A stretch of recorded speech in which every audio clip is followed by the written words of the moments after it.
Hello, ladies and gentlemen. Welcome to this week's edition of the AAA-Hole podcast. I, of course, am your AAA-Hole Death Witch, and I'm just going to dive right in there tonight because, as we all know, Anthem officially launched. I say that with air quotes because people have been playing it since the 15th, myself included. Thankfully, EA had the common sense this time to not charge people $60 for this thing right off gate. And you know what? I should have been wary. I really should have been wary. I gave credit to EA for a good deal, and they had a good deal.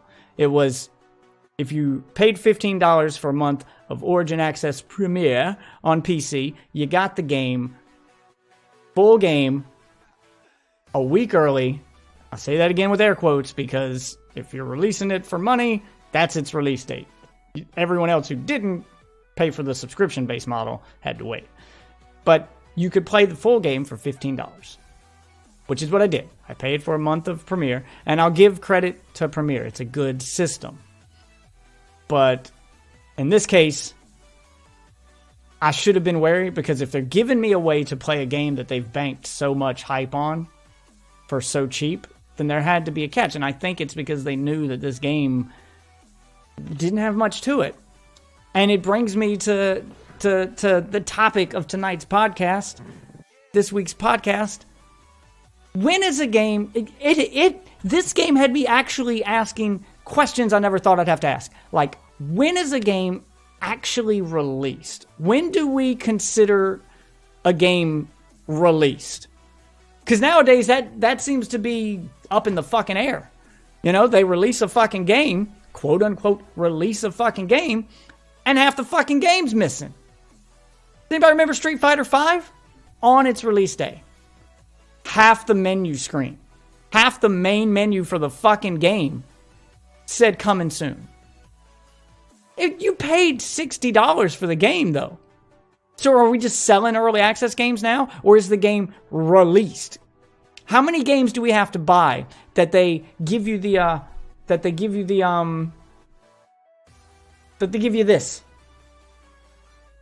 unfinished game?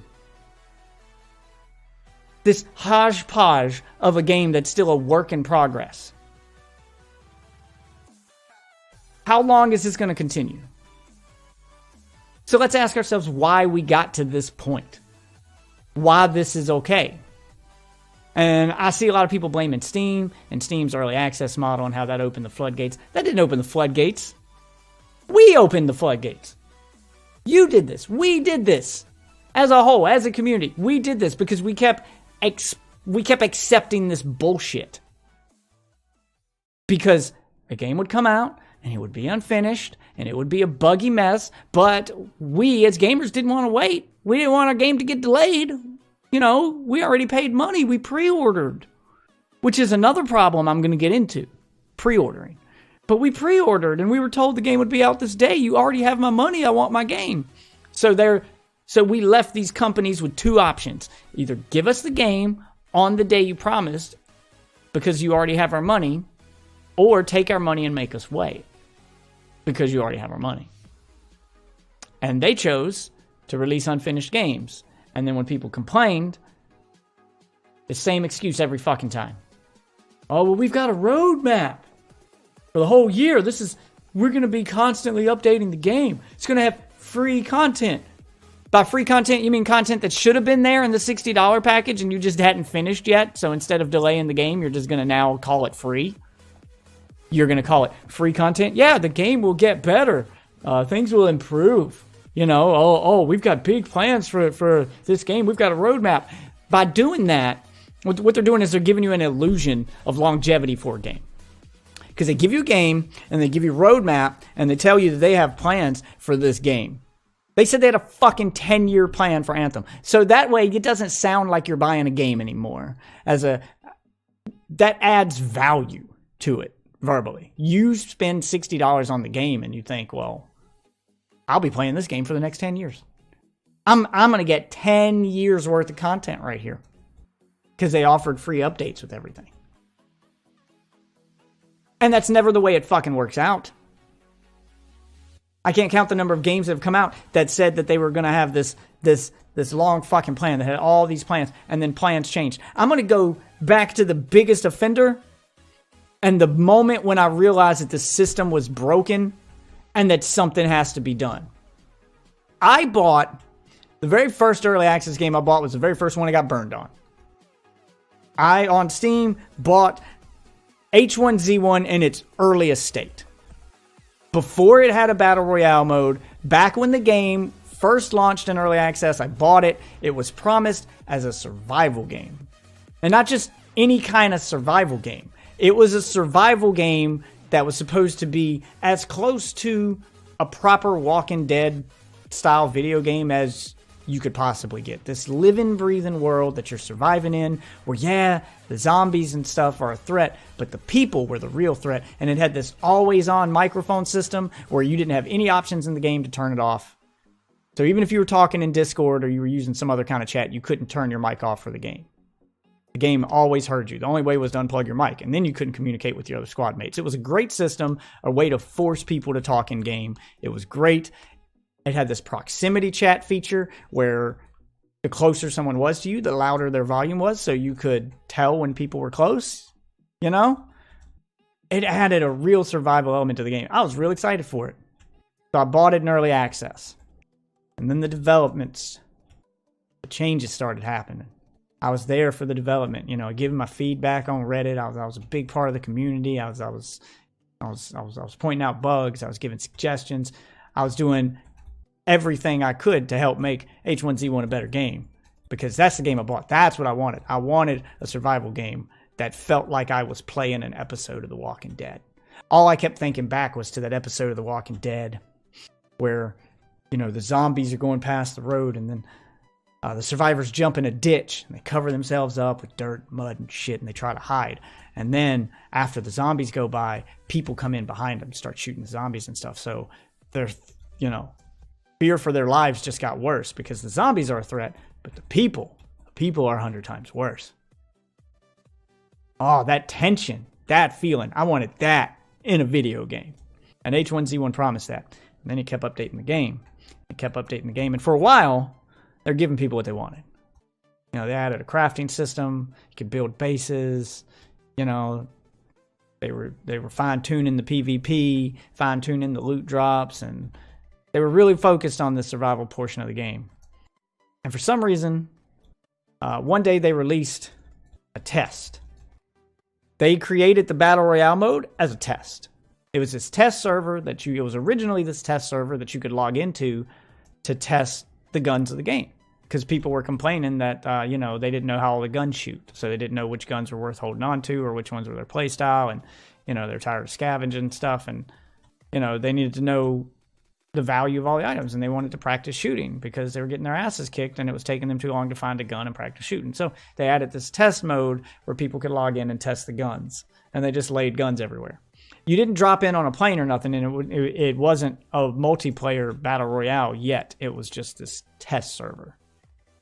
People loved it and suggested it become a battle royale mode. So then they made the battle royale mode. Now, at this point in H1Z1's development cycle, it was still a survival game. The battle royale mode was just another game mode. You know, a way to take a break from the survival. So now you had a place to test your guns in an environment that actually had a purpose. That took off, and people fell in love with it. So they shifted their focus of the game from the survival portion to the Battle Royale portion. And that's when I started getting angry. Because I didn't buy that. I didn't pay for that. That's not what I wanted. When I paid you money for early access to this game, I wanted the survival game. That's what I gave you money for. In fact, everybody up to that point that had given you money and funded your game, that's what they wanted because that's what they bought. This thing you're now selling didn't exist. But they shifted their focus to that anyway to bring in more money. And then their focus kept shifting more and more. They kept deflecting with the community, which is what these AAA company games do when they release these unfinished games and charge us $60 for them. That's what they do is they deflect and they tell you, oh, well, we're working on this. We're moving resources around. And it's promises after promises after promises. That's what the fuck you're buying with these $60 unfinished games. It's broken goddamn promises.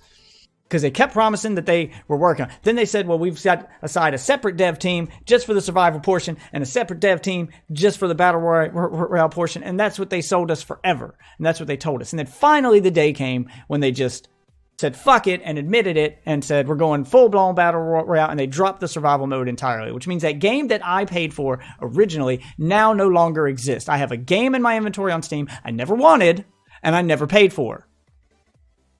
Because the game I paid for morphed into this thing I don't want.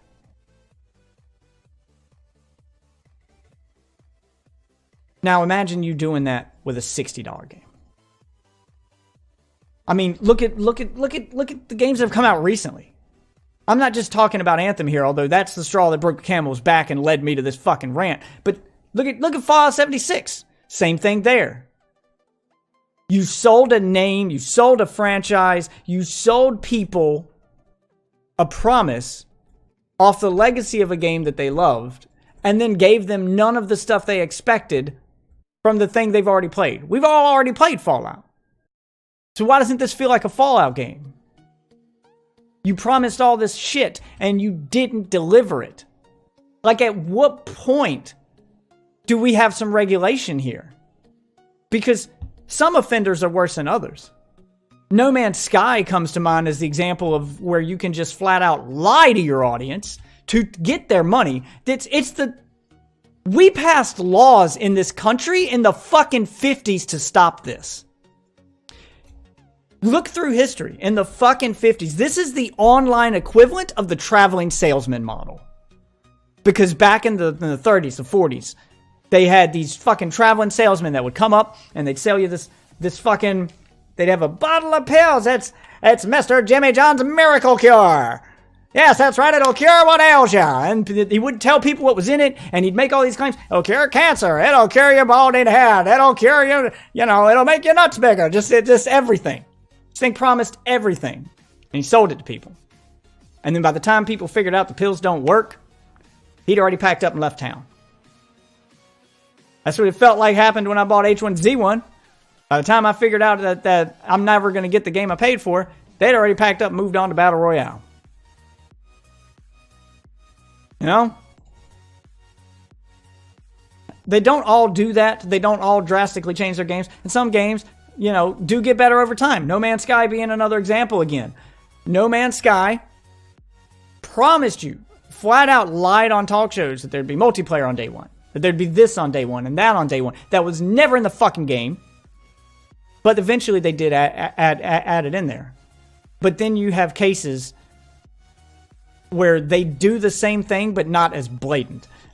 Going back to Anthem, if you look at the E3 trailers for Anthem, they promised a lot of shit in those trailers that's not in the final game. And do I think it'll ever be there? No, I don't. The whole plot for the game has been rewritten to the point that I don't think they'll include that. It doesn't fit the narrative of the game now. It doesn't fit the gameplay style now. The whole project changed from what they showed at E3 to what they gave us. And you know what? That would be fine if it was just a preview. The problem is when they show this shit at E3, it's not a preview. It's a fucking advertisement. They're building hype and they want you to because they already opened pre-orders. As soon as they show this shit off at fucking E3 and these game conferences, as soon as they start showing this shit off, they start taking pre-orders. They start taking your money as soon as they start showing you the game. And then, for whatever reason, they aren't able to give you the game they promised. Technical limitations, that time limitation I mentioned earlier where they want to release the game at that certain day and they don't want to delay it, so they make cuts to the game.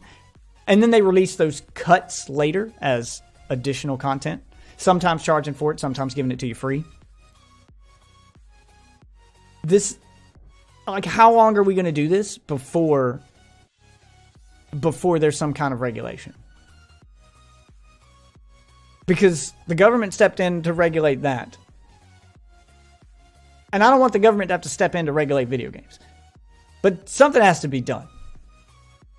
And this all starts, the main driving factor behind all of this is just like I mentioned, they show you those previews as fucking advertisements for pre-orders. Pre-orders spark this shit. Stop pre-ordering games. Stop it. Every single person needs to stop pre-ordering games. I know lots of people who don't anymore, and I'm myself stand among them. But they're going to dangle that carrot on a stick in front of you to try to make you pre-order, to get your money before giving you a final product. And when you do that, they'll offer you bonuses, which is just shit they originally cut from the game, but they'll offer you bonuses.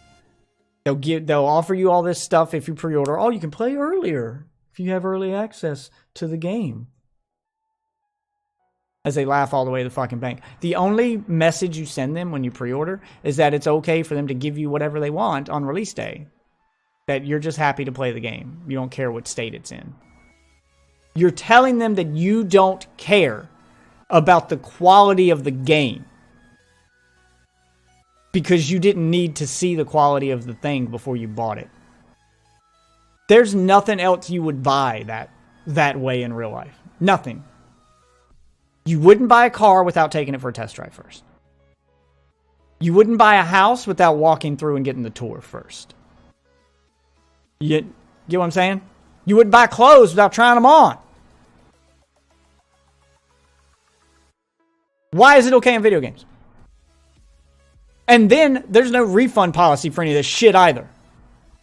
At least if you buy clothes without paying, without, fucking trying them on first, you can bring it back, say it didn't fit, and get your fucking money back.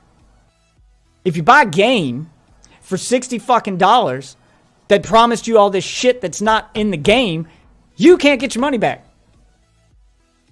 Fallout 76 gave nobody's money back. It had nothing anyone wanted in it. It did not live up to expectations. It had none of the shit that people were promised. Correction there. It did give people's money back in countries where they were specifically defined by law. They had to. Yeah, well, that's the whole point of this, is when do we get some kind of regulation? Of course, if there's regulation, then they have to. But we don't have regulation here. You don't have regulation in Australia. Most countries don't have regulation for this kind of thing. Yeah, we do. So they had to give refunds back in Australia? They had to give refunds to everyone that requested it in Australia. Okay. Australia has the laws that you are able to get a refund on any purchase you make. Which is what they should do here. And that's the whole point of this rant, is because here in America, we get fucking screwed. We can fucking pay $60 for half a fucking game and then get pissed off at the fact that, hey, this is not what you told me I'd get. I gave you my money and you're giving me shit here. No. Give me my money back. This isn't what I paid for. We do that in America, we're told to fuck off. And we get nothing. And our government doesn't seem to care. And gamers, then, see, this is where it gets worse. This is where you as a gamer have to take some fucking responsibility. And I'm not talking to any one person in particular. I'm talking to the gaming community as a whole. Anyone listening to this, if you're guilty of the things that I am about to mention, you are part of the problem and you need to stop. You need to take some responsibility for your actions too, because we all complain online and that's great. We all try to hold these fucking devs, these fucking publishers, all try to hold them to the fire for their shady business practices, and that's great. But if you're holding them to the fire for it, if you're fucking going online and complaining about it, but then still spending your money on it, then you're part of the fucking problem. You've sent them no message, and they learn nothing. They learn nothing other than they'll complain for a little bit, because this is the cycle that we're in now. They release unfinished game. They know that we're going to complain about it for a while. And they take the heat. They take the free press. They play clean up on Twitter and make promises and release a roadmap for the game and promise all this stuff you're offering. And then people start backing off. And then the story dies down. And then 6 months, a year later, they start getting good press for how the game's good now. The Division 2 went through that. Rainbow Six Siege went through that. No Man's Sky went through that cycle. Oh, it's good now. That's good. Every game, a lot of games go through that cycle. Destiny 2, which I love. Same thing there.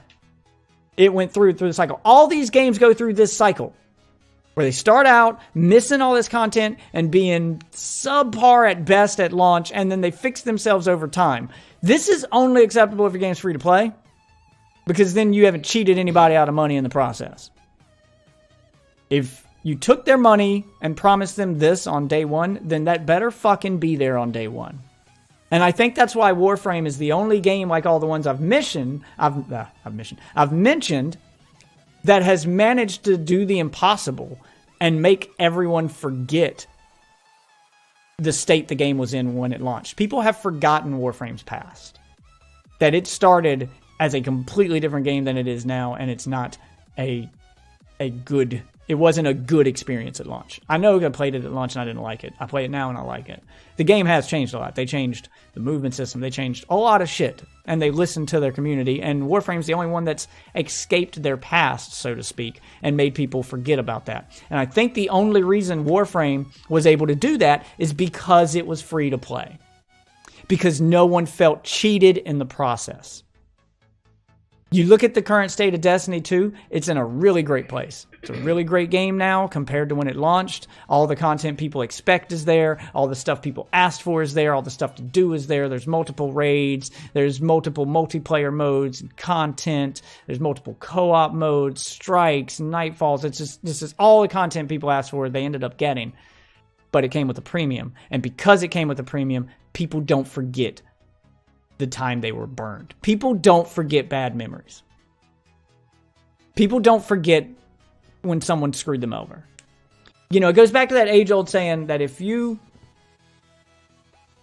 met 100 people and 99 people, if you met 100 people in a day and 99 people gave you a compliment, but that 100th person slapped you in the face, you'll remember the slap. That stood out to you. People remember when they're wronged. And I think that's why these games can't escape their past. So then, they're not able to escape their past, and then they're fighting a losing battle with their make the game better, their live service game better, because no matter how good they make it, it's never going to be good enough. And then they eventually give up and make a sequel, or they just drop the game entirely. And that's happened to a number of games. Evolve is one that comes to mind there. Of a game that had a great idea, great gameplay, and it released in an even more polished state than Anthem. Than Fallout 76. That game was super polished. But it cut so much content and didn't deliver what people wanted and tried to nickel and dime people to death after already charging them $60, that by the time they made the game free to play and tried to course correct, it was too late.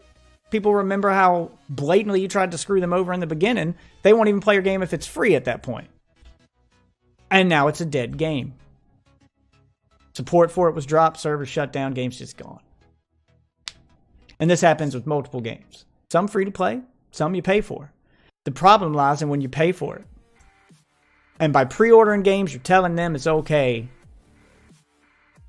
Because they don't see your pre-order as a purchase of a game. They see your pre-order as a commitment to a live service. Because that's what they sold you with the pre-order. They sold you the service. That's what they did with Anthem. They sold you the service because Anthem has a 10-year plan. You're going to be playing this game for a while. We're going to keep adding. It's the same thing with No Man's Sky. We're going to keep adding stuff. You know? So that's what you're paying for. And that's their excuse for not giving you a refund most of the time. Is because they promised you this stuff. And you'll get it eventually. See, that's the fine print part they leave out. Is the eventually stuff. Which is why they entice you with pre-order bonuses. So you'll ignore that fine print stuff. Because you want more content at launch. And the only way to get extra content at launch, quote unquote extra, is to pre-order. So you have a little bit more content than everybody else and you feel like you're one step closer to a complete game purchase. Even though it should all be there. Right from the start. And if you don't get this content now, you won't get it ever. Yeah, in some cases ever. So it's I've got to have it. Yeah, best case, you get it for an extra fee later. Worst case, you never get it because you didn't pre-order. So when you guys pre-order and then complain about the game after you pre-ordered, I give every gamer one pass to say, you know what? If you got burned once, shame on them. If you got burned twice, shame on you. And that's what happens is gamers as a whole allow themselves to be burned over and over again. And then like abused fucking girlfriends, after we've been burned, we make excuses for the people that burned us. Because we don't want to take any responsibility. We then make excuses for them because we don't want to take responsibility and say, shit, I bought something I knew I shouldn't have bought. I wasted my money. Because when you insert the word I into that sentence, you're taking responsibility. No, it's, oh, but they said they'll fix it. It's going to get better. They showed a roadmap. No, it's going to get better. It's going to get better. You guys need to calm down. You're all just whining. You need to calm down. It's going to get better. Okay, yeah, they promised all that stuff, and it's going to be there. Just grind out what's there now, and it'll be there later. Oh, my God, that fucking argument I've heard so many times. And all I think about is an abused girlfriend who gets her fucking ass beat by her drunk-ass husband when he comes home, and beats the shit out of her. She manages to get away and call the cops, and then when the cops get there, she's in her underwear at the door screaming, no, don't take him, I love him. Rinse and repeat, the cycle continues. That's where we are in the world of AAA gaming. A bunch of fucking whiny ass gamers who love to complain about the shit they pay for and then keep paying for it. You keep making the same fucking mistakes over and over again.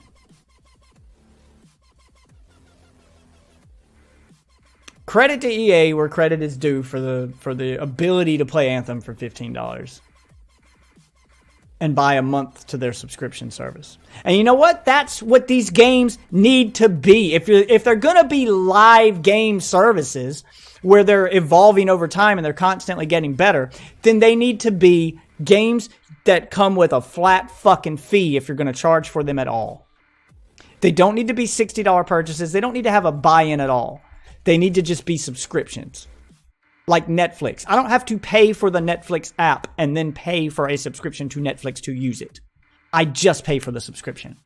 And that's what these games need to be. You just pay for the subscription. And if you pay for the subscription, you can play the game. And there's how you can show your support for this early access AAA game you're paying for. Through your monthly subscription. So then the devs don't have to focus on microtransactions. They can just focus on making the game better. If that's really what you're selling this game as, a live service, then make it that.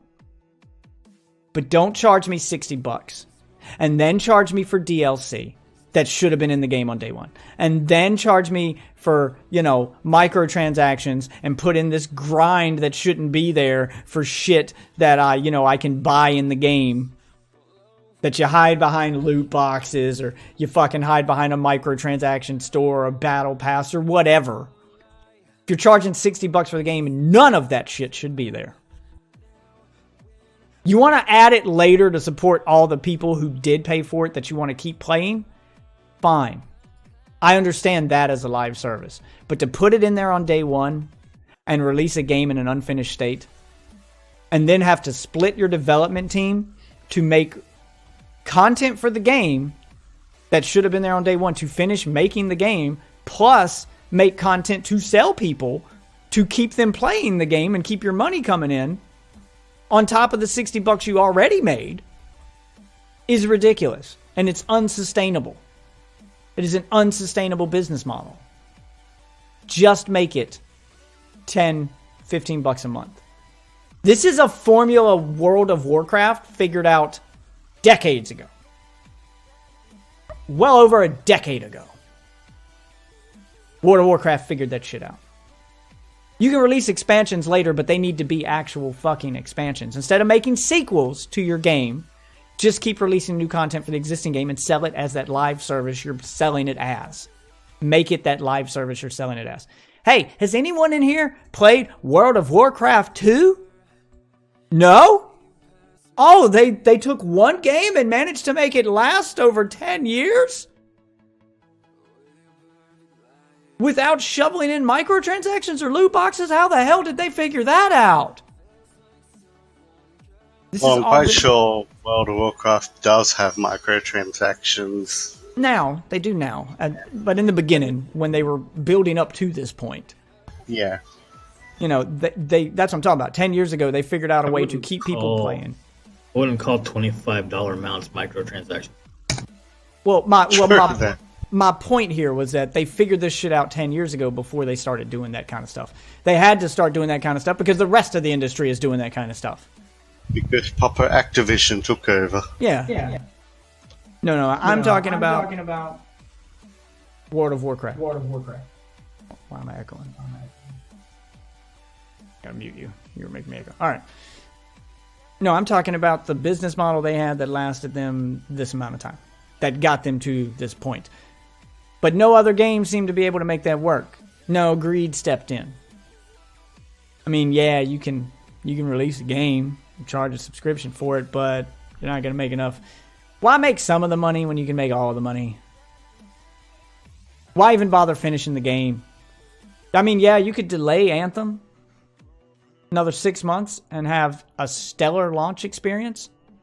Or you can just take all the money now.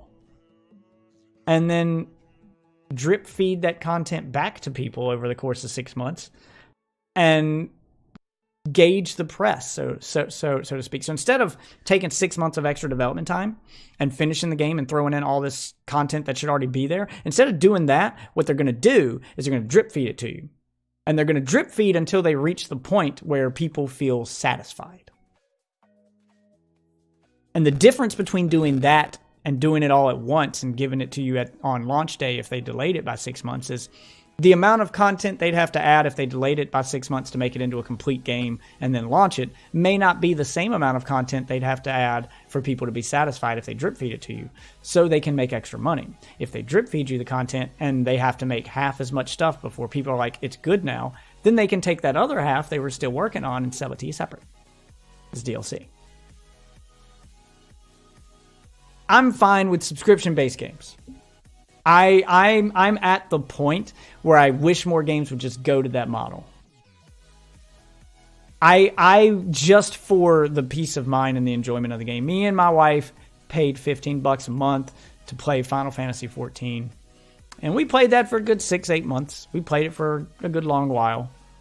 Long enough that I paid well more than $60 for it. And I can't tell you how fun the game was. It was a great game. You know what I didn't get in that game? I didn't get asked to purchase anything else. I didn't get harassed with pop-ups when I logged in about sales in a store.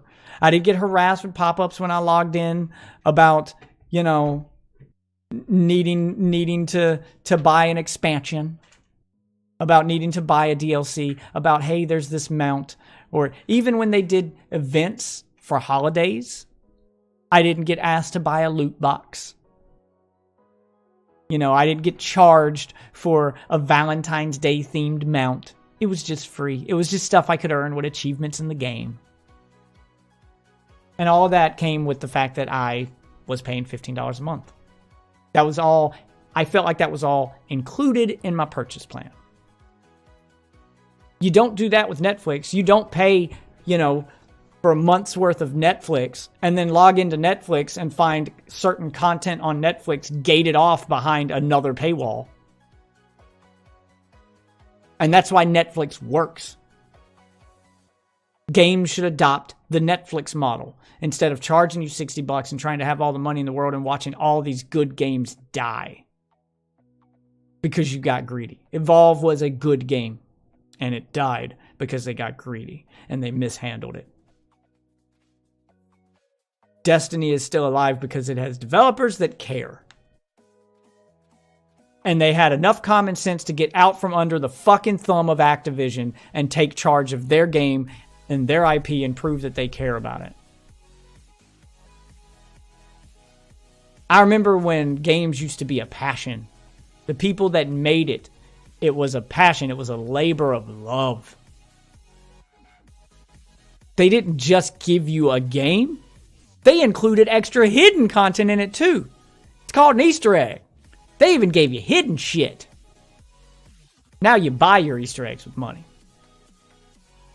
So yes, it's okay to hate on these companies. They absolutely deserve it.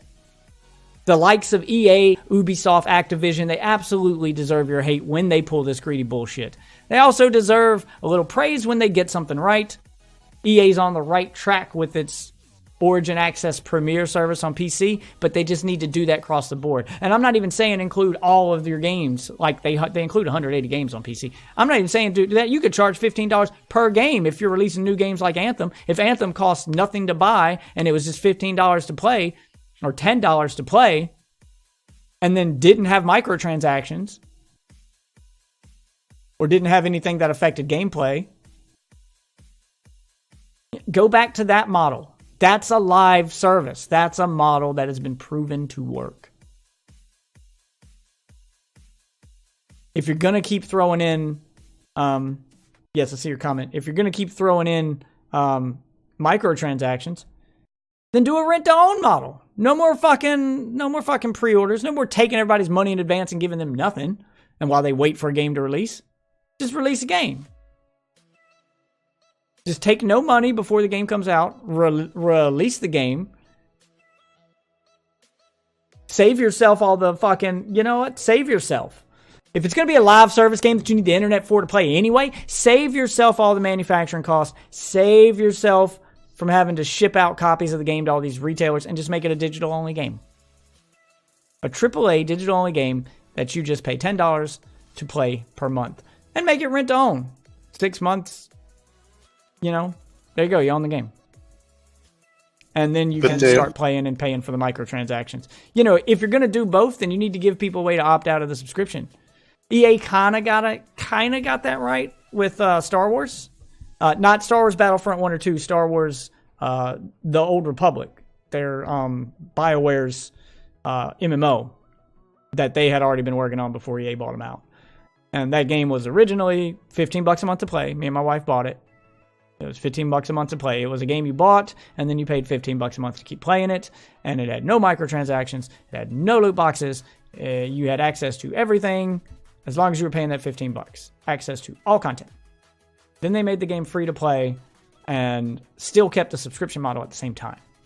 So they gave people options. You could either pay $15 a month and have access to everything, or you could play it for free and have limited access.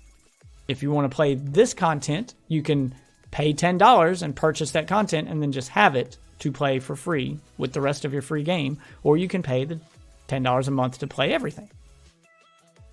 They also had microtransactions that if you played for free, you had to buy certain things in the game with microtransactions. If you paid the monthly fee, you had the option to earn those things in game and not have to buy them. You know, do achievements. They were just unlockables. To whereas the free players could not unlock them in the game, they had to buy them.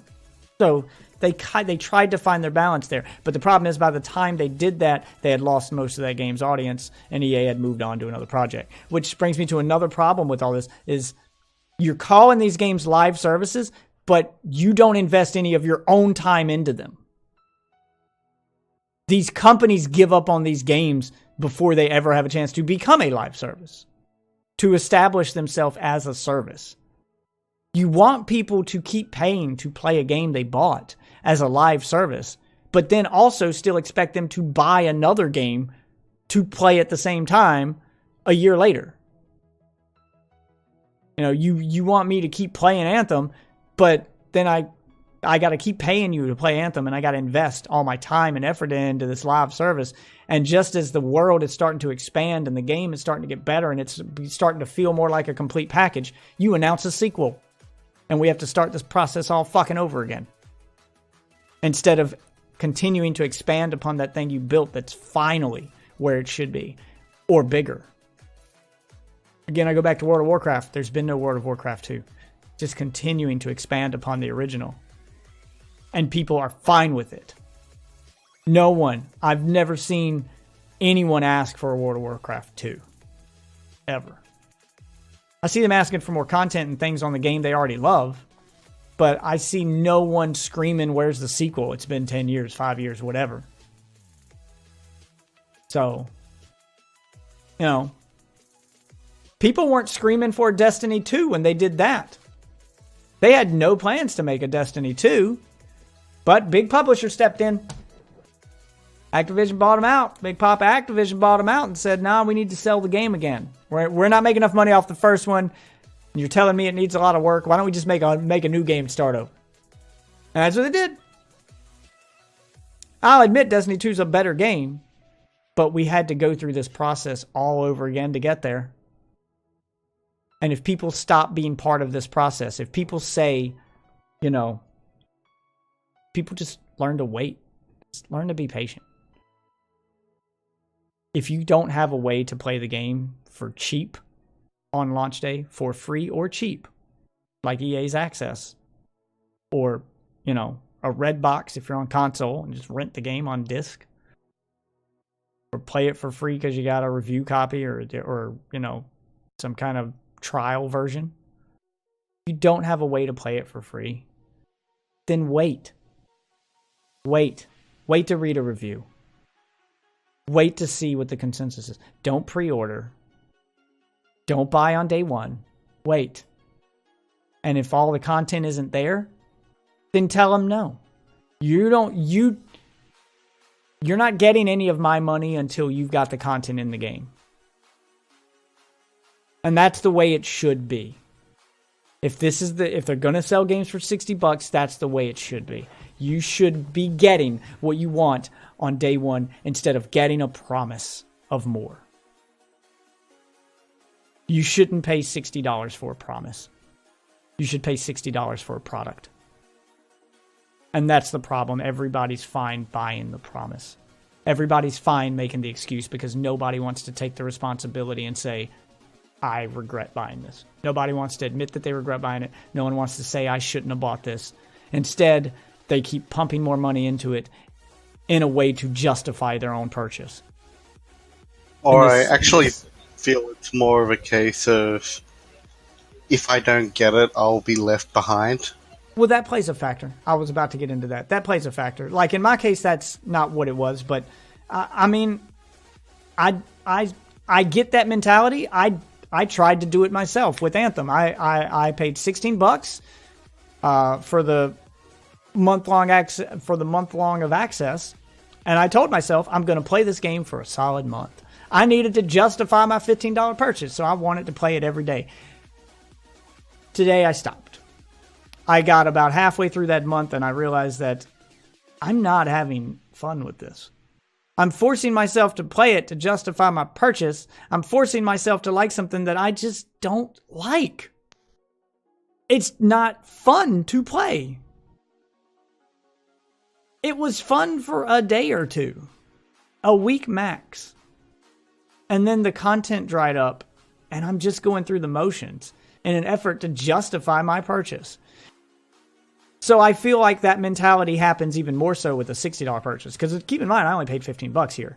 People who do this with a $60 purchase, and they know they're not going to get their money back, no one likes choking their money up as a loss. All right? No one likes flushing their money down the toilet. And when you give up on a game you paid $60 for because you realize you're not going to get a refund and you say fuck it and hit the uninstall button, that's you admitting that you wasted your money. That's you flushing it down the toilet. Because now you've paid for something you're not going to use. And no one likes that feeling. So I feel like that's part of it. I feel like people need a way to justify their purchase, to justify their $60. So they make these excuses for these games and say it's going to get better, it's going to get better, it's going to get better. And then they're nickel and dimed and drip fed more content. And they go, well, if I just buy this one more thing, it'll get better. If I just buy this one more thing, it'll get better. And that's a gambling mentality that these fucking developers, that these fucking publishers know very well. And since loot boxes are no longer socially acceptable to put in games, and they're even illegal in some countries, they have to find some other way. This is it. It's a gambling mentality. That's the same gambling mentality that comes with loot boxes, that comes with playing a hand of blackjack, that comes with going to a casino. That I've already invested this much money. I don't want to walk away with a loss, so I'll invest a little more to justify my being here. You know, the same way with loot boxes. I've already bought $10 worth of loot boxes. I didn't get the items I wanted. I'll just buy a few more because, you know, I've already invested at this point, and I don't want to feel like it was a loss.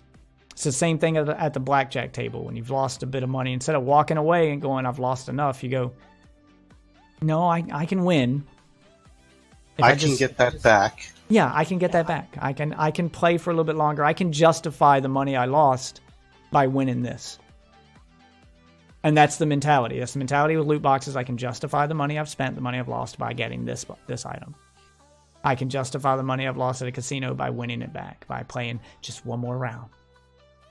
And that's exactly the mentality that comes with paying $60 for a game that's unfinished. And instead of you uninstalling that game and choking it up as a loss and learning a lesson and saying, I'm not doing that again, you go, well, I'll just keep playing. It'll get better if I keep playing. I'll learn to like it. Or it'll get better if I just, you know, buy this one DLC where they add more content. You know, once they add this, if I just pay for that, it'll get better. And it'll get better. And then you can justify your purchase. And the other part of it is what Ozzy here has mentioned. It's a real fallacy. It's known as the fear of missing out. And it's more prominent in millennials. Like, the fear of missing out has no effect on me. Like it does on millennials. There's very few things that I need to play on day one. Most times I can wait. I can wait for a sale, or I can, you know, wait to see what the reviews say. I'll try it if it's free. I'll try it if you give me a beta or a demo. But people like me, I can wait. I don't have this fear of missing out the way that you know, younger crowd has. That millennials in particular, they're so used to having everything at their fingertips instantly that they want their games the same way. They want it the instant it launches. And if they're not there for the hype train, if they're not there on day one, then they feel they've missed part of the experience. And there's no point. And they don't want to miss that part of the experience. What they fail to realize, what anyone, and again, I'm talking to anyone who may be guilty of some of these things I'm saying, you're part of the problem, and here's how you can fix it. What you fail to realize with the fear of missing out, where you have to have something on day one, because you need to be part of that experience on day one, what people fail to factor in is that part of that experience is disappointment. You want to be there for the disappointment on day one? You have a fear of missing out on disappointment? Is that what you're telling me? Because that's what I see with all these people who have to have a game on day one, who have to buy every newest game when it comes out, and then most of them, they spend most of their time complaining about shitting on, and then when the hype train's dead and everyone else is left, then they leave. They're crowd followers. No, it's, from what I understand, it's more of a case of this is going to be the next big thing, and if I'm not involved in it now, I'm going to be left behind. I'm not going to be I'm not going to be in with the in crowd. Yeah. The other thing that also plays into it is the Twitch thing. Mm-hmm. Everyone wants to be the next ninja. Everyone. So when these big games come out like Anthem, people see it as the chance of, oh, if I get into it now, I'm going to be able to get the big draw in those big crowds and become the next ninja, become the next PewDiePie. That's what I basically see as the biggest draw to these, and the reason people go all ham in on all these new releases day one. Because if they don't, then they're going to lose their shot. Oh no, I agree. And that goes back to the part I was mentioning, where part of that process is disappointment. On the games that are successful, yes, what you said is absolutely true. And that's the mentality behind it. But the part I was talking about was the part that they don't factor in as disappointment. They never think about the fact that they might be disappointed. If the game is successful and things work out, then they got what they paid for. They were there on day one. They got to be part of that in crowd. True. But if the game's not successful, if it crashes and burns and they wasted their money, that disappointment is something they didn't factor in when they paid their money. They didn't. You can't walk in with saying, okay, this might fail. Because you're walking like that, some people believe you walking like that, you're setting yourself up to fail. So they don't factor that in. Right, and that's what I'm talking about. They need to. They need to take that personal responsibility. Because, especially the ones who are doing it for streaming purposes, because you're right, there's a lot of those. And the problem is, if you're doing it and everyone else is doing it, then there's a fucking million streams to choose from on day one for those people who don't buy on day one, for those people who watch streams because I want to see what the game's like before I buy it. People like me who are sensible with their money. We have a million other streamers to choose from. So chances are we're not going to see yours to begin with. So if you're doing it for streaming purposes, you've already set yourself up for failure. If you're not Ninja or somebody who already has an established audience and you're buying a game to get an audience, then you've already set yourself up for failure. So you need to already be prepared for that disappointment. If you're buying it because you don't want to miss out and you want to be part of the popular crowd, and then the game itself isn't popular, well, then there is no popular crowd, and you've essentially bought the game for nothing. So there's another disappointment. So what I'm saying is every gamer needs to take some personal responsibility that will, A, protect you as a consumer and as a gamer and protect your wallet and your time, which is precious because you get no more of it. You don't get time back. And it sends a message to these AAA companies. It teaches them a lesson that this isn't working anymore. We need to change what we're doing. Everybody wins if you do that. Everybody wins if you stop following a hype train, if you stop with this fear of missing out and you take some personal responsibility and say, I don't want to buy this game because it might be bad. Let me wait and see if it's good. Do what I do and let the reviewers do the reviews. Or let your big streamers who have that kind of money to flush down the toilet be the ones to buy the game. Let Ninja buy a game. Let Dr. Disrespect buy a game on day one. They've got the money to burn. Let them waste their money. And then you watch their live stream on day one. And guess what? You're still part of that experience. You ever been in the chat for one of those big streamers on day one? If you're worried about the fear of missing out. Have you ever been in the chat? Everybody's part of that experience. Everybody in that chat. And no one in that chat paid for the game. They're experiencing it with the streamer. This is why you're not going to take viewers away from them. They like experiencing it with a particular streamer. You're not going to earn new viewers on day one by buying a game on Twitch, because if they're there to see the game, they already have a preferred person they want to watch play it. So it's not going to be you. Now, as for the issue with hype, there is nothing wrong with hype. Personally, I'm hyped for Ultimate Alliance 3, Mario Maker, the new Pokemon. However, you have to temper that hype. You have to go, right, this is something I'm looking forward to, but you have to say to yourself, it might not be what you think it is. It might not be the revolutionary godsend you want it to be. Yeah, I mean, that's something I think a lot of people have learned with movies, especially now that comic book movies dominate.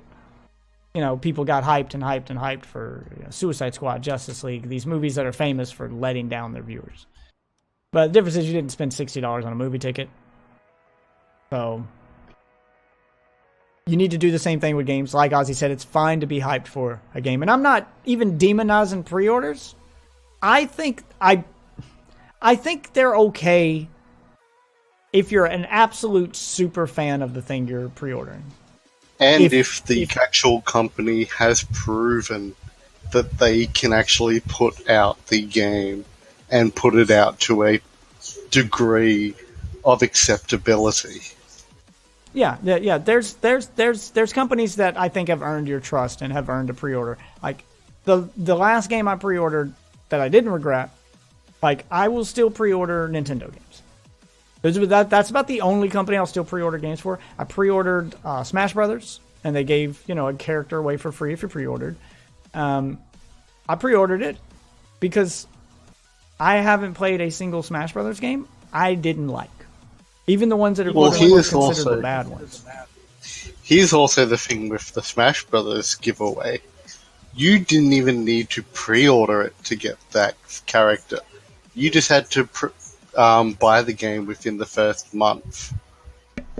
If you bought it even 2 months. If you bought it before January 31st, then you got that character. So that's 2 months. Yes, it was available as pre-order and you could get it fine. But you could also wait, get the reviews, and still get that carrot. They weren't dangling it on either give us your money now or lose it forever. Yeah, and I agree. That's a much better system. And I think more games should do that. I mean, I think pre-ordering nowadays is a dead system and shouldn't exist. The original purpose of pre-ordering any game was availability. This was back before the internet, before you could download a game digitally. So you pre-ordered it at a GameStop or Walmart or wherever because you wanted to guarantee that it wouldn't sell out, that you'd have a game. But it was telling the manufacturers, okay, these many people want it on day one. We need to produce these many copies to serve the supply for the demand. You don't need to do that in a digital market. Yeah, it served an actual economic purpose. But we live in an age now where it serves no purpose other than, basically finding a way to trick people into paying you for something. The old, I will gladly pay you Wednesday for a hamburger today. It's the opposite of that. We'll pay us now and we'll gladly give you the content later. Yeah, that's all it stands for now. I usually don't pre-order. The only reason I would pre-order a digital game, even from Nintendo, is the ability to preload the game. So I can play at the moment it launches and I don't have to wait for it to download. That's it. That's the only reason I can see, is the ability to preload. And that alone, I don't think is worth $60 on a game you're not a super fan of. Like I said, if you're a super fan of a game, like I have friends who are super fans of Mortal Kombat. There is not, in their mind, there is not a bad Mortal Kombat game. They will buy them all, good or bad. They're just that big a fan of the game. And if that's you, great. Then that's a justifiable reason to spend your money. If you're doing it for fear of missing out on a hype train, then you are wasting your money. You are sending the wrong message. You are hurting. You are being part of the problem you are actively complaining about. Now, if you are doing it because you think it'll get you more views on Twitch, well, just go buy a ViewBot, man. You'll get more money out of that $60 with a ViewBot if that's all you want. I don't condone the use of ViewBots. I also don't condone the use of pre-orders. So pick your fucking poison here. And if I have to tell you to pick one, I'm going to tell you to pick the ViewBots. Because at least that one's not ruining my video games. That just affects you. But that's my rant for this week. I know we didn't cover many topics. I didn't really do much news stories. But I just felt like we needed a deep dive into what's wrong with gaming where it's at. And if things continue down the path they are, we're gonna reach a point where the game market might crash again. It hasn't happened since the 80s, but we're reaching that point where something's got to give. And it's either got to be people's wallets or the developers. And as long as you're opening your wallets for them, the developers aren't going to be the one to give. Your wallets will. Eventually, there'll be more games than players for these live services. There'll be more games asking for your time than you'll physically have the ability to play. Than gamers as a whole will physically have the ability to play. How can you tell someone to invest their time and money into a game that's going to be a live service and then also expect them to play your next game that's also going to be a live service and want them to spend all their time playing that game when you've already asked them to spend all their time playing this one? When games no longer have an end anymore, how can you keep releasing new games and expect to draw the same crowds? Those people are already invested in one of your other games. They don't have time. Even if they had the money, they don't have the time to play another. Back in the day, games had a beginning, a middle, and an end, and a multiplayer if you wanted to play with friends. A multiplayer if you wanted to play online. You know, if you wanted to have fun, but it wasn't the type of multiplayer that required you to play 10 hours a day. It was when you could play for fun, you could complete the game, feel like you finished it and got your money's worth, and then you can justifiably move on and purchase the next game in the series. If Halo 1 was a live service that they were constantly expanding on, how could they also then expect people to buy Halo 2, 3, 4, 5, ODST, Halo Wars, the spin-off games? How are you expecting people to buy all those other games and spend if all of those games are also live services that you're supposed to spend all your time playing? Well, there's only so many Halo fans in the world, man.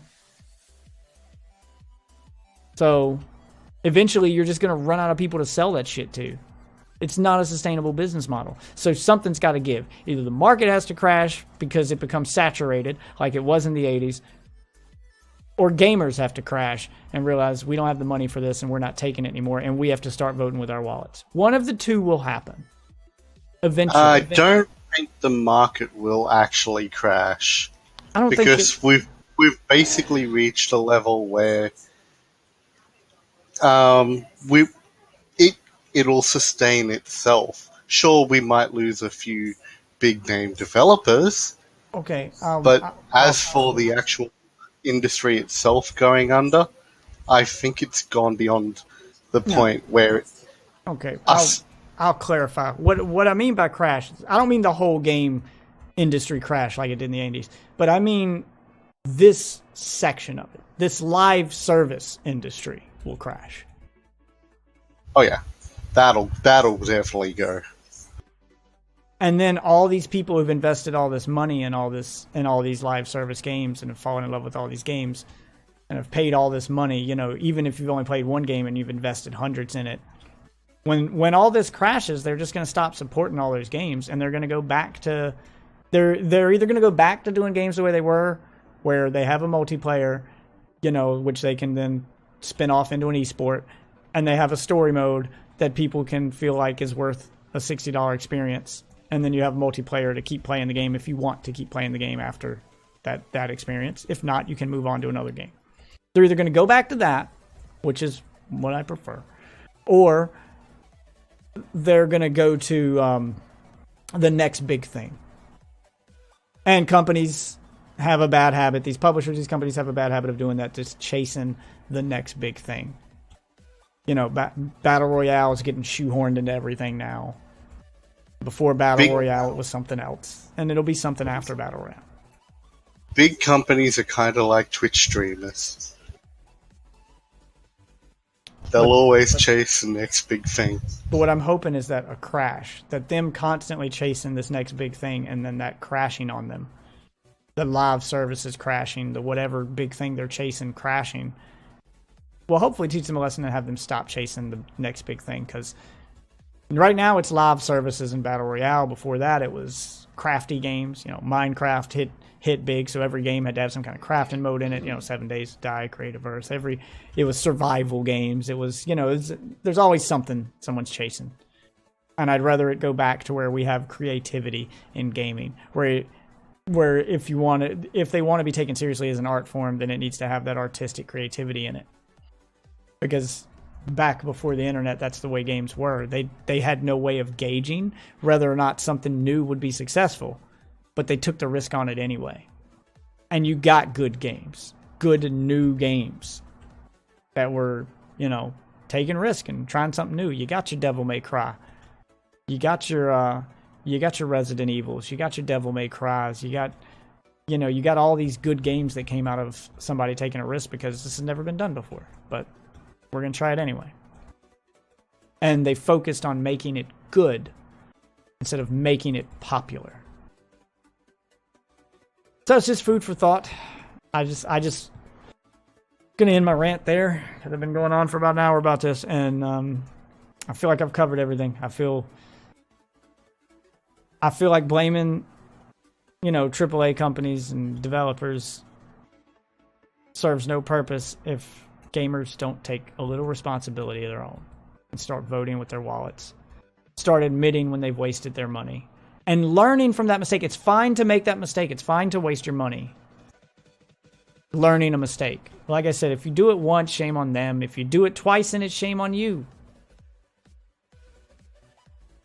And if you guys stop voting with your wallet so they stop making money off doing the same thing over and over again, looking at you, Ubisoft, then maybe they'll have to start taking some risk and creating new IPs again. Creating new games again. Because there's so many companies that used to make good, original games that now just make 1 or 2 games, and they're going to make a billion sequels and live services out of it, and they're going to milk it as far as they can because you people hear the name, you get excited, and you give them their money before even seeing what they had to offer.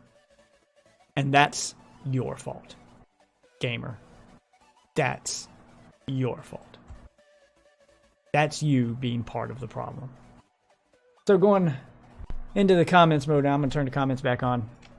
Turn the alerts and music requests and everything back on. The last part of this podcast where we do the user-created comments. And man, did you guys have a lot to say about this one. Oh, man. Oh, we had a lot of comments about Minecraft and how, yeah, I mean, Minecraft was technically an early access game. But do you know what Minecraft didn't do? And you're right, T-Dog Wildcat here pointing out how Minecraft was, you know, when you first bought the game, it was $25 for an alpha, for beta of the game. And that was it. You never paid for anything else.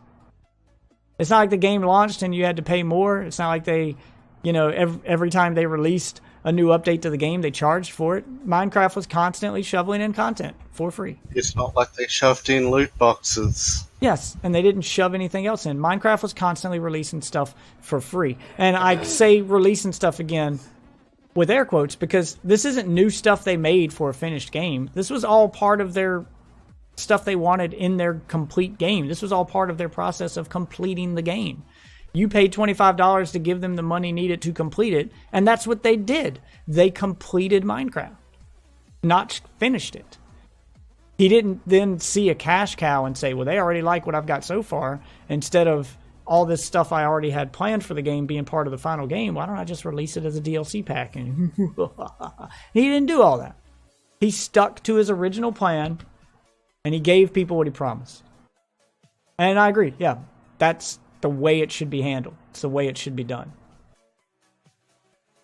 Yes, I agree that the way that I think Nintendo's hit, you're absolutely right, Pike. I think Nintendo's hit what I hope becomes a new trend and found that happy medium with pre-order bonuses or bonuses for games to get your sales early while also giving the consumer the ability to decide if the game is worth their money or not, to wait for a review.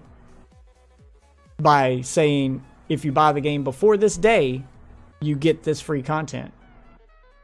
People then have the ability to, they still have the option of waiting and seeing if the game's good, watching other people who've bought it play it, watching reviews, and deciding if they want to buy. But it also does the business side of things where it still puts it puts the pressure on the consumer to buy early, instead of wait 6 months to buy it as close to release as possible, without taking away their ability to be an informed consumer.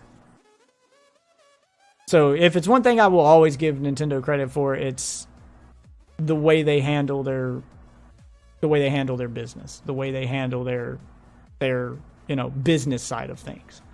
I give them a lot of shit for their gaming side of things for taking 30 years to learn how the fucking internet works, but as far as the business side of things goes, Nintendo does do that. They do take care of their consumers. They take care of their employees. They make sure you get what you pay for. And they don't charge you extra. They've stuck to that $60 a complete game is a complete game model. And when times got tight, they didn't lay off their staff. Their own executives took cuts of their own pay to protect the people at the bottom. So I'll always give them credit for integrity as a company. It's their, not their consoles, they're not learning how a modern console should work thing that I'll always give them shit for, because they always seem to be not just a generation behind the competition, but about 4 or 5 ideas behind the competition, which is unacceptable in a world where you can learn from your peers, which is the same thing, games like Anthem, which is why I give so much shit to them, because Anthem doesn't get the excuses that Destiny or Warframe had at launch, because it should have already learned from their launches. You don't get to make the same mistakes that others made doing the same thing. That's on you. That's a fault on you. You need to learn from the mistakes of others. That's how history works. If you see someone walk up to a hot plate, stick their hand on it, and get a severe burn, you don't have to do the same thing to get the same message. Yeah, that's how history works. And what do they say about history? If you don't learn from it, you're doomed to repeat it. All right, guys, so I'm cutting the comments a little short. You guys have a lot of them here. Email me some of these, and I'll throw them in on next week's. Not even sure what the topic's going to be on next week, so I'll tweet about that later. Thank everybody for watching, listening. Those of you who are here for the live stream, thank you for being part of this week's episode of the AAA-Hole. Those of you who are watching on YouTube, thank you for watching. There's a subscribe button down there that you can press, because these episodes of this podcast go up here on YouTube every Wednesday morning. And for those of you listening who've put me in your ear hole so you can make me part of your commute to work, I'm sorry I went a little over this week, and I hope you got a chance to finish this podcast before making it to work or school or wherever you were going. Or maybe you took an extra long morning jog this Wednesday and got an extra 30 minutes of exercise, in which case you are welcome. But thank you for being here, guys, and I will see you next week. Say bye to everybody. Ozzy, Phelan. See you guys.